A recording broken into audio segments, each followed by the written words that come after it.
नमस्कार। आज हम बीए भाग तृतीय के प्रथम प्रश्न पत्र वेस्टर्न पॉलिटिकल थिंकर में सेंट थॉमस एक्विनास के बारे में चर्चा करें। सबसे पहले हम इनके जीवन परिचय के बारे में चर्चा करें। एक्विनास का जन्म नेपल्स राज्य के एक्विनो नगर में हुआ था। कुछ व्यक्तियों के अनुसार उनका जन्म 1225 ईस्वी में तो दूसरे के अनुसार 1227 ईस्वी में हुआ था। थॉमस एक्विनास बचपन से ही बड़े प्रभावशाली थे। उनके पिता एक्विनो नगर के काउंट पद का कार्य करते थे। उनके माता पिता की लालसा थी कि उनका पुत्र भी उच्च राज्य अधिकारी बने, लेकिन थॉमस ने डोमिनिकन संप्रदाय का सदस्य बनकर उन्हें बड़ा निराश किया। जितना ही उसे इस संप्रदाय से हटाने का प्रयत्न किया गया, उतना ही वह उसका कट्टर अनुयायी बन गया। उसने न तो माता पिता का घोर विरोध और न ही सांसारिक प्रलोभन देने के लिए उसके पास भेजी गई सुंदरी का मोह डोमिनिकन संप्रदाय की सदस्यता से निरस्त कर सका। एक्विनास ने उस सुंदरी पर जलती हुई लकड़ी फेंकी और वह भाग गई। थॉमस एक्विनास पेरिस पहुंचकर योग गुरु आध्यात्मिक नेता अल्बर्ट महान के चरणों में 4 वर्षों तक अध्ययन करता रहा। कालांतर में उसने अपने गुरु से भी अधिक ख्याति प्राप्त की। उसने अरस्तु की राजनीति और उसके तर्कशास्त्र का गहरा अध्ययन किया। अपनी आध्यात्मिक श्रेष्ठता व मौलिकता के कारण वे विख्यात हो गए। थॉमस को पेरिस विश्वविद्यालय ने कोई उपाधि नहीं दी। उन दिनों यह विश्वविद्यालय भिक्षु की उपाधि प्रदान नहीं करता था, किंतु पोप की सिफारिश पर 1256 में पेरिस विश्वविद्यालय ने उसे उपाधि से विभूषित किया। उपाधि के बाद उसने ईसाई मत की खूब सेवा की। सन 1256 से 1268 तक उसने विभिन्न धार्मिक विषयों पर ग्रंथ लिखे तथा भाषण दिए। वह अपने समय में राजनीति शास्त्र, धर्मशास्त्र और तर्कशास्त्र का प्रकांड पंडित समझा जाता था। बड़े बड़े राजा उससे राजाओं के कर्तव्यों पर प्रकाश डालने की प्रार्थना करते थे।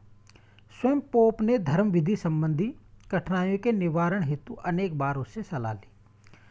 थॉमस एक्विनास को अनेक बार उच्च धार्मिक पदों को ग्रहण करने के अवसर दिए गए, किंतु उसने स्पष्ट कह दिया कि उसने विद्या अध्ययन किसी पद पर आसीन होने की लालसा से नहीं किया गया। दुर्भाग्यवश ऐसा महान विद्वान और संत केवल 49 वर्ष की आयु में 1274 ईस्वी में परलोक सिधार गया।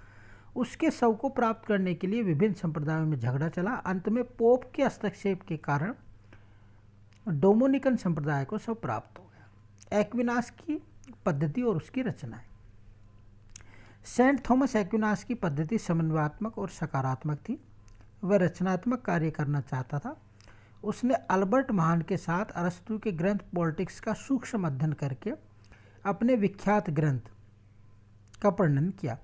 एक्विनास ने और भी लगभग 300 ग्रंथ की रचना की, जिसमें मुख्य थे सुम्मा थियोलॉजिका, द रूल ऑफ प्रिंसेस, सुम्मा कॉन्ट्रैक्टा जेनाइटा। इन रचनाओं में राज्य की प्रकृति, उसकी कार्यविधि आदि विषयों पर उल्लेख है। दार्शनिक पृष्ठभूमि।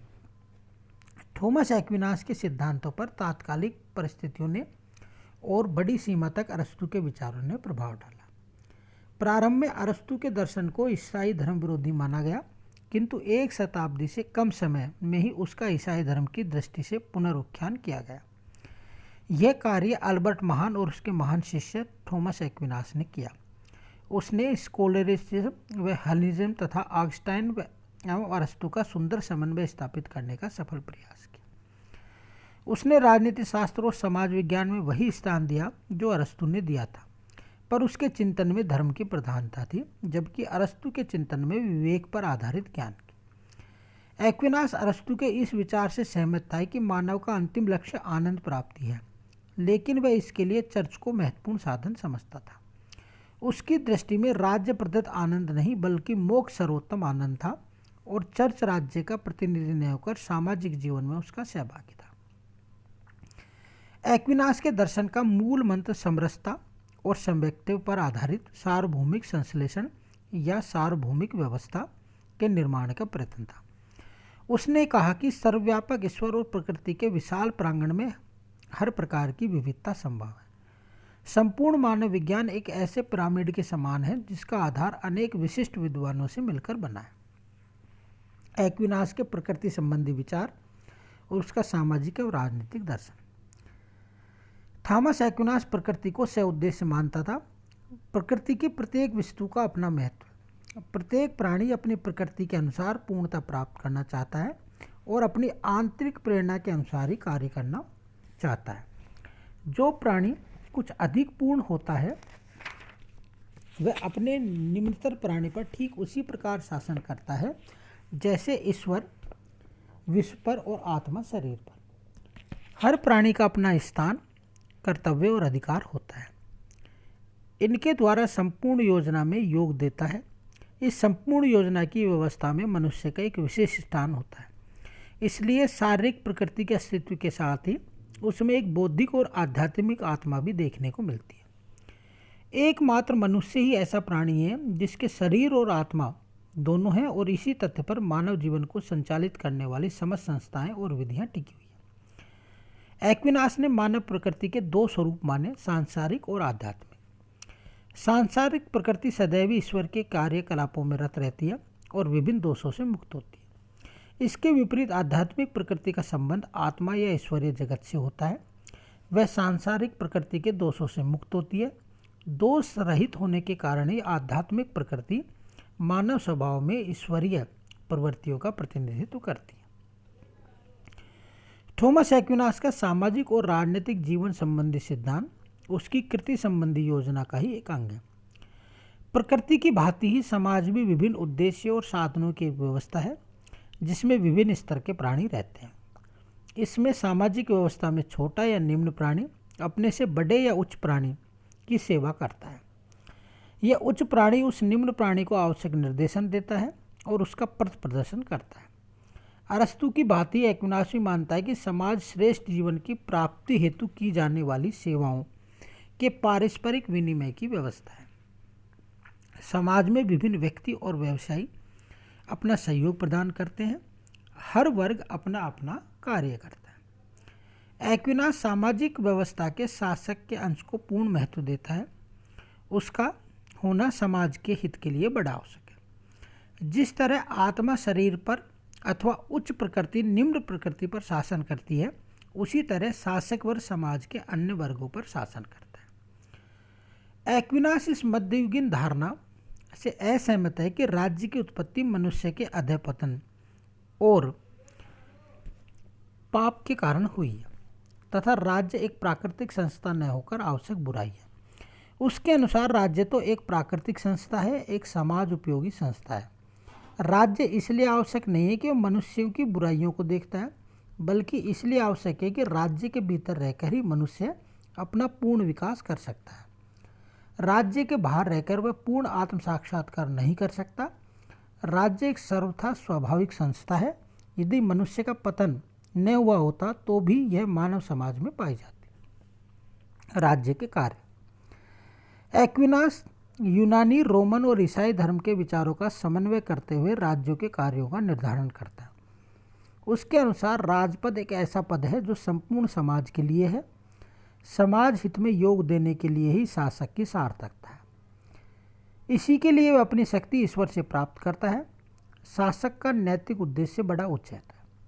उसका कार्य राज्य के प्रत्येक वर्ग को ऐसी स्थिति में ला देना है कि वह सुखी और सद्गुणी जीवन यापन कर सके। राज्य को चाहिए कि वह प्रजाजन के लिए उत्तम जीवन बिताने की परिस्थितियां उत्पन्न करे और राज्य में एकता तथा शांति बनाए रखे।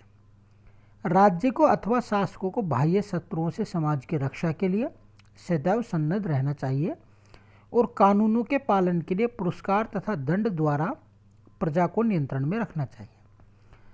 राज्य में जीवन को नियमित करने के लिए जनसंख्या पर आवश्यक नियंत्रण रखना, सड़कों को सुरक्षित और चोर डाकुओं के उपद्रव से मुक्त रखना, राज्य के लिए विशेष मुद्रा पद्धति चलाना, भार और तोल की समुचित प्रणाली निश्चित करना, दरिद्रों के भरण पोषण की व्यवस्था करना आदि भी शासक के कर्तव्य है। वस्तुतः एक्विनास ने सुव्यवस्थित राजनीतिक जीवन को मानव जीवन के सुख और कल्याण की दृष्टि से बड़ा सहायक माना है। सरकार के रूप। एक्विनास ने शासन के विभिन्न रूपों का वर्गीकरण भी किया है। अरस्तु की भांति वह सर्वहितकारी शासन प्रणाली को अच्छी एवं न्यायपूर्ण तथा केवल मात्र शासक का हित करने वाली शासन प्रणालियों को निकृष्ट बताता है। उसने राज्यों को राजतंत्र, अभिजात्य तंत्र, निरंकुश तंत्र, सामंततंत्र, मध्यवर्गीय जनतंत्र, लोकतंत्र आदि में विभक्त किया। राजतंत्र और जनतंत्र में कौन सा शासन अच्छा है, इस पर अरस्तु की तरह उसका मत एक मत नहीं है।